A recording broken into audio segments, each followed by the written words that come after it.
The United States has been employing a tactic against China that has worked against the British Empire, the Soviet Union, and Japan. Now, while two of those three defeated major powers had militaries that rivaled the might of the United States, all three of them were very large and diversified economies that also threatened U.S. supremacy. Yet the U.S. was able to take down each of these three major powers without having to fight a war against them. How?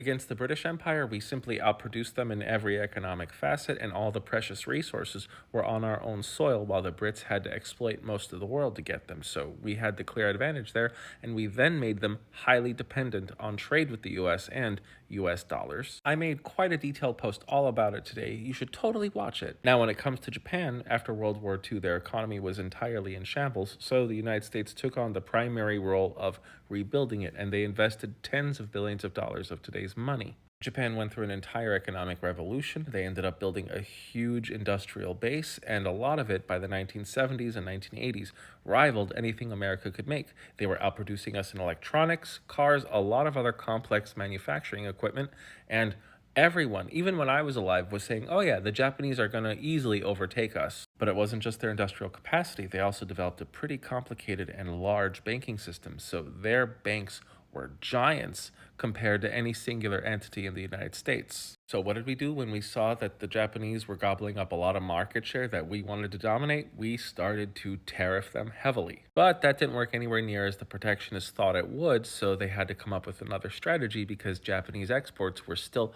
very cheap compared to American products, and they were selling those to the rest of the world. Then come the Plaza Accords in 1985, where the United States and a bunch of other European powers got together and planned to devalue their currency to make their exports more competitive against the Japanese. Mind you, the primary beneficiary of this agreement was the United States dollar, and the plan worked very well.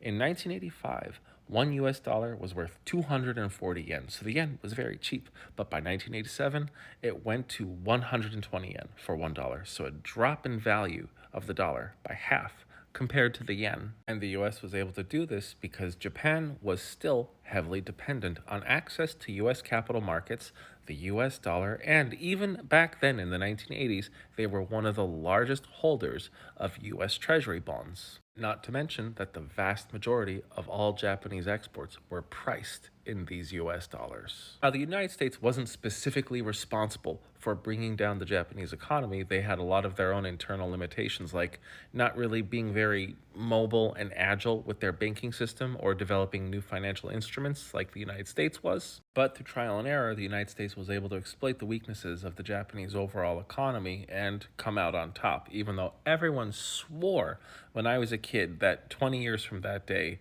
everybody would be speaking Japanese. Now, with the USSR, it's kind of funny what America did to them because they pretty much propped them up, brought them back to life just to take them down. Let me explain. After 1917 to the beginning of World War II, the USSR was America's enemy number one. They hated communism, and any way that America could invest in taking down the USSR, they would have done it. You do not understand the damage that Germany inflicted on Russia during World War II.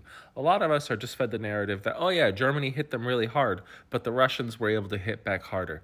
No. In the first months of the Russian invasion, Stalin couldn't even respond. He just retreated to his summer home and waited to be arrested until his generals came begging for him to offer some kind of leadership. And while this was happening, Germany destroyed, annihilated the vast bulk of Russia's air force, tanks, and other artillery. Hundreds of thousands of Russian soldiers were already dead, millions were captured, and Russia had nowhere to turn to, the Soviet Union, except the United States through Lend-Lease. And we gave them 10,000 aircraft, 400,000 jeeps, 4 million tons of food, hundreds of thousands of tons of copper and other resources to give them what they needed to just stand a chance. And you all know what happens. We win World War II, and then boom, Soviet Union becomes enemy numero uno otra vez. Now, after World War II, the USSR's GDP growth was scarily quicker and higher than America's, well up into 1960. But unlike Japan, the USSR was not just an unfriendly economic competitor,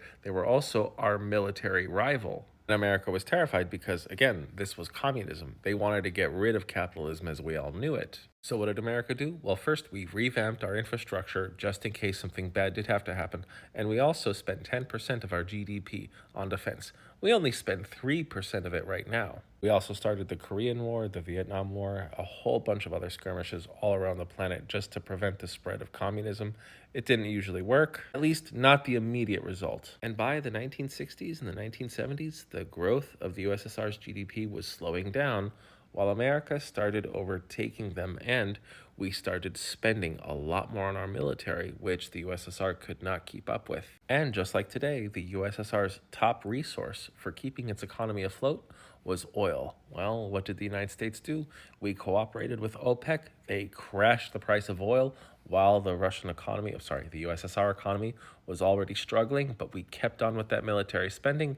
They tried to do the same thing and pretty much bankrupted themselves. When it comes to China now, it looks like the United States is employing a mix of the three tactics it used against the British Empire, Japan, and the USSR. Just like the British Empire, China relies heavily on imports for food and other raw materials, even though they can produce quite a bit. And just like Japan, China is very dependent on US capital markets, and most of their exports are priced in US dollars. And just like the USSR, America looks at them like an economic and a military threat, and they are acting accordingly. But the strengths that China has are ones that the British Empire, the Russians, and the Japanese did not.